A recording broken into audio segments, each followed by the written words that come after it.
பார்த்தீங்கன்னா இப்போ ஒரு கொக்கை வந்து யாரோ கல்லை கொண்டு எரிஞ்சிருக்காங்க. அதை வந்து கிணத்துக்கு குளிக்க போன அந்த பசங்க வந்து கொண்டு வந்திருக்காங்க. அந்த கொக்கோட எலும்பு வந்து ஒடிஞ்சிட்டு அதுக்கு இப்போ மருந்து போட்டு நாங்கள் வச்சுருக்கோம். அதாவது நம்மளுக்கு எப்படி குடும்பங்கள் இருக்கோ அந்த மாதிரி தான் அந்த கொக்கு இனங்களுக்கும் வந்து குடும்பங்கள் இருக்கும். அது கூட்டுக்குள்ளே அதோட குஞ்சுகளை விட்டுட்டு அந்த தாய்குருவியானது இறதேடி வர இடத்த நம்ம இந்த மாதிரி கல்லை கொண்டு எரிஞ்சோம் அப்படின்னா அந்த குஞ்சுகள் வந்து பசியோடு அங்கே வந்து ரொம்ப துடிச்சுட்டு தான் இருக்கும். அதனால் தயவு செய்து இந்த மாதிரி பறவை இனங்களை வந்து யாரும் கல்லை கொண்டு எரியாதீங்க.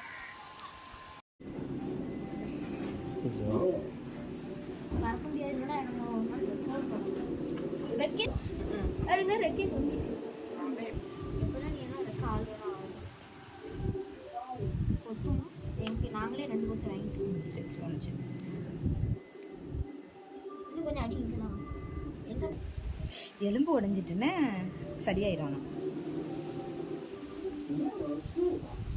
அதுல போடு கொஞ்ச நேரம்.